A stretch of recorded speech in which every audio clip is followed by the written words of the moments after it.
Eretz Nehederet, or in English, It's a Wonderful Country, is often described as Israel's Saturday Night Live. So in that regard, Muli Segev is the Israeli Lorne Michaels, the show's creator, executive producer, and showrunner for the past 21 years. Eretz Nehederet, you must know, is incredibly popular in Israel. The whole country watches it. Last week, they aired what I assume is their most difficult show yet. What made it splash around the world was the BBC skit. We want to talk about that and a lot more. Muli, thank you so much for talking to us today on Unholy. Thanks for having me. We're very happy to have you. And a few years ago, you spoke to Malcolm Gladwell on his Revisionist History podcast. This is what he said about your show. He said it goes further than the kind of TV satire that we have in the US or the UK, maybe because the stakes are so much higher in Israel. Maybe in a country with a tortured history, suffering under constant threat, the boundaries that satire needs to push up against are more real. I think this has never been more true than last Wednesday when the show came back while Israel was still reeling from the massacre of October 7th. Talk us through the decision to try and make Israelis smile when absolutely nothing is funny. Throughout our 20 years run, we were on the air during a lot of traumatic events, wars. Even during COVID, we never missed a show because we truly believe that comedy and laughter is one of the best cures for anxiety and fear, and it's an old Israeli secret. It's an old Jewish secret. Laughing at the face of death. That's our trick along the years. So in Israel, whenever there is a traumatic event, we need to laugh about it immediately. Even after elections, which for some people are traumatic events, as you well know, we go on the air like half hour after the exit polls. I don't think it's happening anywhere else in the world, because a part of the psychological processing of events in Israel is the comedy angle, the satirical angle, the proportional the proportional response, as you well know this term, because laughing about whatever happening makes it smaller, makes it like proportionate, and that's what we do. I'm interested in this word you said, immediately, because even within that there is soon and then there's too soon. Yeah. So tell us how you make that judgment, because I think that came up even this week. Yeah, this case was different. I mean, because it's not only anxiety and fear that we had to tackle. There's also grief, and the country was deeply in grief for 2 or 3 weeks, and we couldn't even think about doing something like that, and we had a lot of processing to do. I put my writers on Zoom meetings immediately after what happened, not for doing a show, just for talking about it and trying to find something sane to say about everything. And it took us whatever it took us. It took us 19 days, which coincidentally and with no planning, it was exactly the number of days it took Saturday Night Live to go up on the air after 9/11. So maybe that's the period that needed to I don't know how to call it, because you don't really understand what's happening, but to make some kind of sane reaction to it.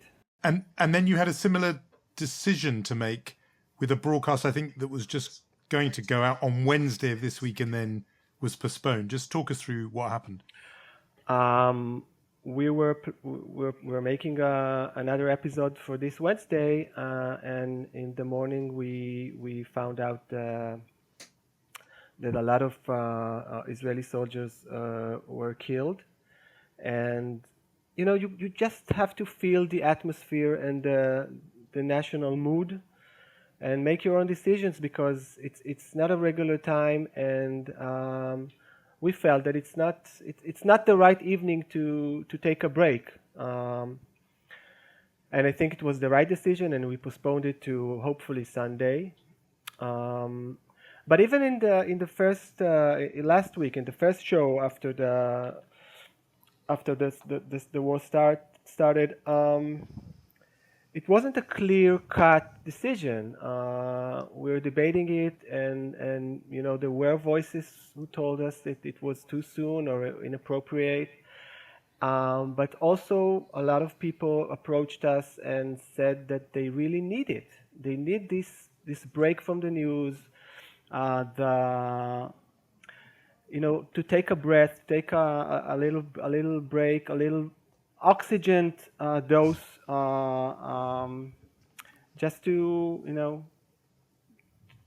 feel sane and normal again for half an hour. And the show was very well received, so it was the right decision last week, and I think it was the right decision this week not to go on the air. You really do have your finger on the pulse of the nation, we should say. And also we should say that the cast of Eretz Nehederet have been going through different communities in Israel, the communities that have been displaced, and meeting with these people who went through really the most horrendous experiences. And I think also trying to maybe make them feel a little bit better on a sort of face-to-face kind of contact. So you really do feel that kind of, again, what the nation is feeling. I do want to ask, because the show was pretty clearly steering, the show that you came back on last week was pretty clearly steering away from politics, except for one bit, which was Netanyahu's speech. Netanyahu on the show, impersonated by the extremely talented Mariano Idelman. And you made fun of the fact that Netanyahu is really physically, it looks like it's physically impossible for him to take responsibility. The interesting thing was that half an hour before that, Netanyahu sent the different news networks the real Netanyahu sent his own announcements saying, again, everything but taking responsibility, including the phrase, "I take responsibility for Israel's future."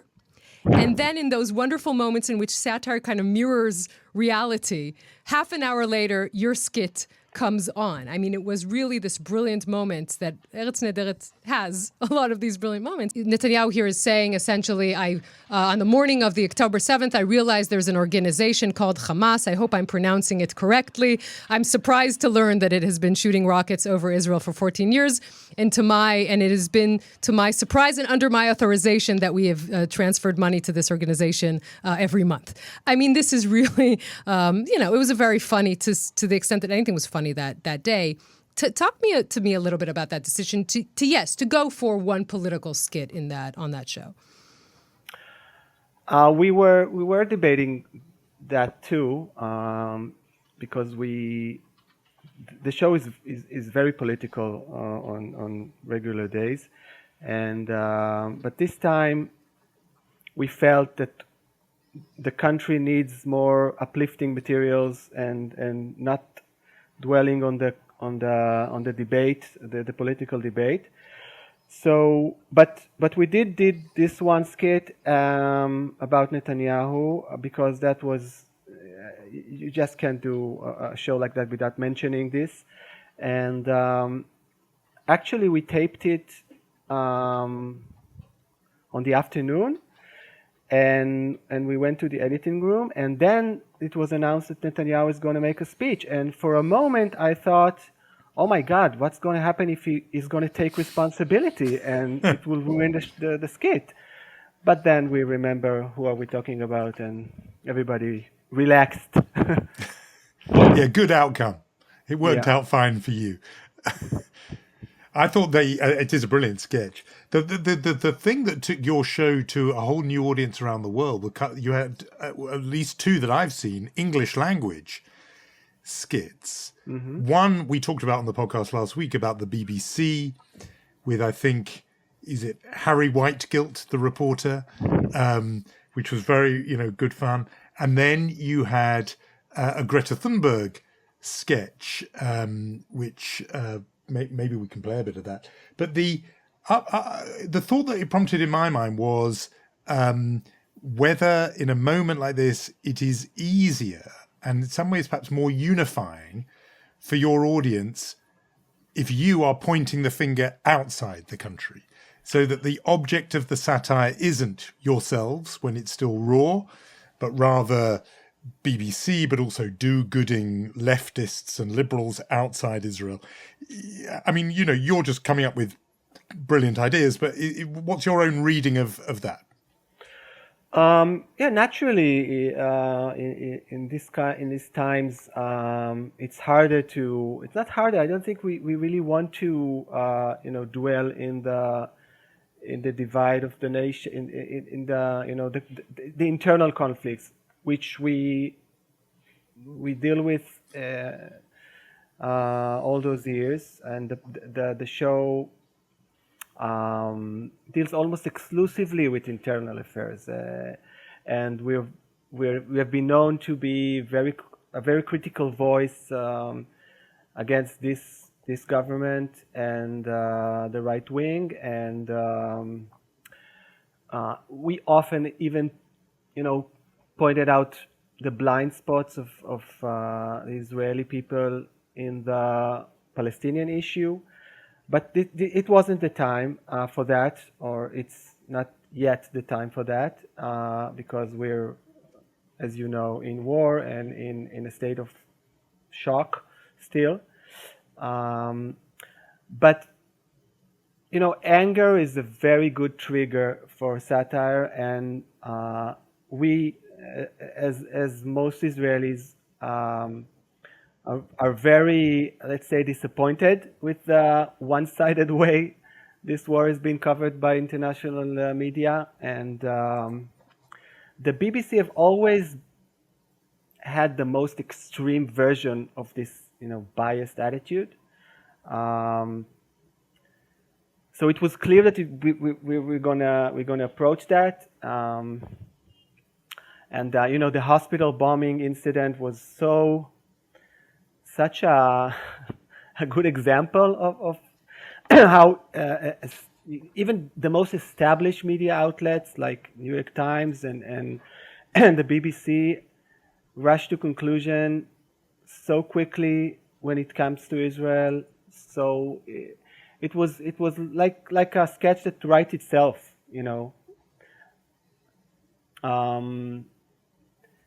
It's really amazing that they call themselves journalists, and they gather information from I won't say terrorist organization, because they won't even call Hamas a terrorist organization, but they're so credible, and they take their facts like their numbers and their facts like no questions asked. And for us it's out. It makes us very angry, but it's also ridiculously funny. Because, you talk about that. We should say that you have been, pretty active on Twitter, maybe more active than usual days. You also picked a fight with Gary Lineker, which is quite a thing. I mean, that kind of happened on Twitter too. Yeah, all my life I've been dreaming to talk with Gary Lineker. Is a personal hero of mine. I'm such an England fan, and I remember myself crying in the 1990 semifinals in Rome after England was kicked out. And okay, now I had the chance, I had his attention, and we're talking about war. It's terrible. This is what I mean, Gary Lineker was, I'm thinking of our listeners who are neither Israeli nor British. And so I'm thinking of our American listeners, Gary Lineker, major English football star, soccer star, but now big broadcaster, in some ways the number one broadcaster in Britain, because he fronts the weekly football show Match of the Day. And there had already been grumblings that he hadn't tweeted after October the 7th. But then he did tweet essentially saying, calling for a ceasefire. And you tweeted, well, tell us, because you made characteristically a joke, and tell us what the joke was and how he replied. If I remember correctly, I wrote that a ceasefire at this point will be like ending the 1966 World Cup final on the 12th minute when the score was 1-0 for Germany. And he replied that it's awful and thoughtless analogy. So I replied that I totally agree with him, because for us it's not a game. It's our life. Our life is at stake, and I don't remember exactly what I wrote, but yeah, for us it's not a game. Maybe for you guys in England, when you have to have an opinion about everything and you call for a ceasefire, you don't really understand what it means to us, and it's really amazing that people got this obligation for an opinion about something they know nothing about, and calling a ceasefire. Would you call a ceasefire on World War II before you defeated the Nazis? We can't get a ceasefire with people that swore to wipe us off the face of the planet. It's I don't know. For me it's ridiculous, but it's also very sad. By the way, you wrote, "It's for us. It's not a game. We're fighting for our lives here, and we'll appreciate your support." I think that goes beyond Gary Lineker for sure. But this is an interesting conversation, because in other countries, Muli, like people who are the executive producers of the satire show are probably going to be very, woke. They're going to be very sort of on the progressive woke side. And it kind of looks like, especially with the Greta Thunberg sketch, that you are, I don't want to say going against your people, but, going against the satire crowd or satire people around the Western world. I don't think so. I think that satire and the woke people are enemies. And I know that for a fact, that they're just scared of them. Because generally speaking, woke movement has castrated comedians in America and Britain for too long, and it starts to backlash in recent years. It's impossible to be funny when you're constantly worried about offending somebody, and these people have lost the ability to take a joke, and it's ridiculous. But on a more serious note, I think that one of the things that became so clear in the past 3 weeks, that there is nothing liberal or progressive about these people. What we see on campuses in America is horrifying. It's disgusting. Students and professors that openly supports massacre of civilians. Actually, in our next show that will hopefully air on Sunday, we have another English language skit about two students that, the one that rips off the hostages posters. And I won't tell you exactly what's going on, but they go to Columbia Yosemite. That's the name.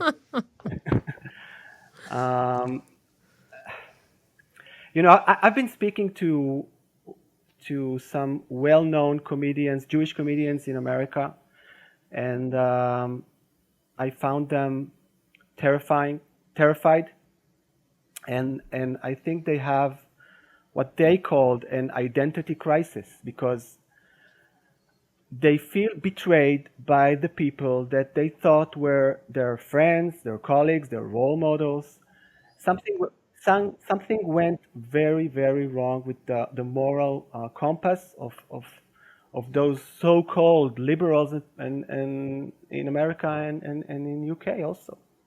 I think that's really fascinating, because you are another example. There are many other examples of people in fields that are used to being critical of authority and having allies and comrades. In your case, it's satirists around the world, and suddenly feeling you're out of step with them. You're a version of what I think novelists have gone through, scholars, historians. There's a version of this in every field, I think, where particularly fields that tend, I think, like Yonit was saying, that tend to be sort of liberal. So it's a wider phenomenon, I think, that you're part of.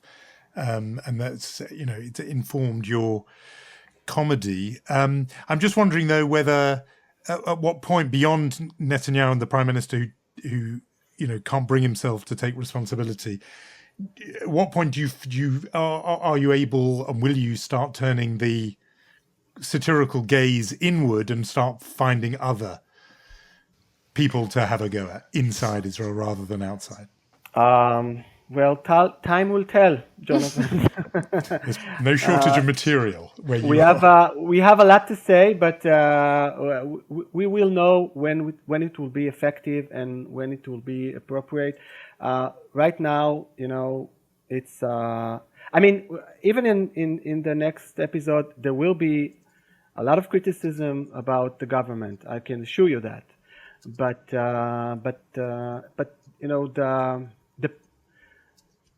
the part, it's not going to be a big part of the show, or the biggest part of the show. I'll say, if it's the right term. I just thought of what I was been meaning to ask you, which is even before now, you mentioned that one thing Israeli humor, Jewish humor have in common is laughing in the face of tragedy, definitely. But in general, before now, Jewish humor, Israeli humor, are they similar? Are they different? Where's the meeting point between them? Wow. Oh my God. That's, He does that. Jonathan does that. He asks that question, and when you're completely stumped, and now you're like, I don't know. Okay. It's a whole new show. It's a whole separate show, Jonathan. I have to think about it. It's the same difference as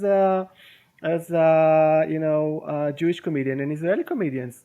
We're a lot more brutal and raw and not PC or whatever, because we deal with harsher realities. And but the basic, we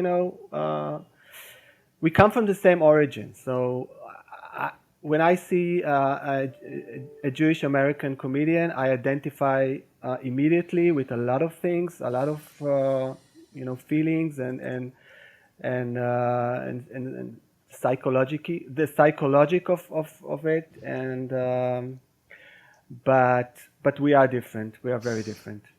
Hey, we had a whole podcast dedicated to "We Are Different," so you're really You're really in the motto here. Muli, this definitely, it's our 21st season, which was supposed to be opened up. I think, needless to say, will be completely different than any other season you've done so far, right? I mean, just in anything, every tone, everything will be under the shadow of this event. Yes, unfortunately, it's ironically funny. It's ironic that when we, last season was a very, very hard season for us because we dealt almost exclusively with the judicial overhaul, and it was a very tough time in Israel because of the divide in the nation, and it was hard. So when we started to develop this season, I said to the writer, I wish we can make a season where we just gonna be funny. No politics, just fun and funny and crazy stuff. And it's not gonna happen. But yes, I think that the show is going to be different. The whole country is going to be different in the shadow of these events. Israel is a very upbeat and happy place. It's weird, but it is. And I think we're going to enter like a melancholic period. there are a lot of things that will change. I don't know if you know the number one hit, Jonathan, in Israel last year was a song called "Chilling in the Kibbutz." Yeah. No one's going to play this song again, and a lot of other songs. Yeah. Melancholic is a very good word for the mood across the Jewish world at the moment, Muli, I think. Yeah. Rightly so. Which means we will need you guys even more. Yes, we'll be funny. Well, you don't expect the news to be funny, so I mean, No. you're going to have to hold up your part, my friend. Muli, you not only are we really so happy that that you came on, also you win the intransigent guest of Unholy of all time. It just took me 2 years to convince you to come on our show. So we are very grateful that you did, and it was. Thank you. It was really good to be reminded of how important you are for this country. Thanks a lot, Muli. Thank you. Thanks. Thank you, Muli.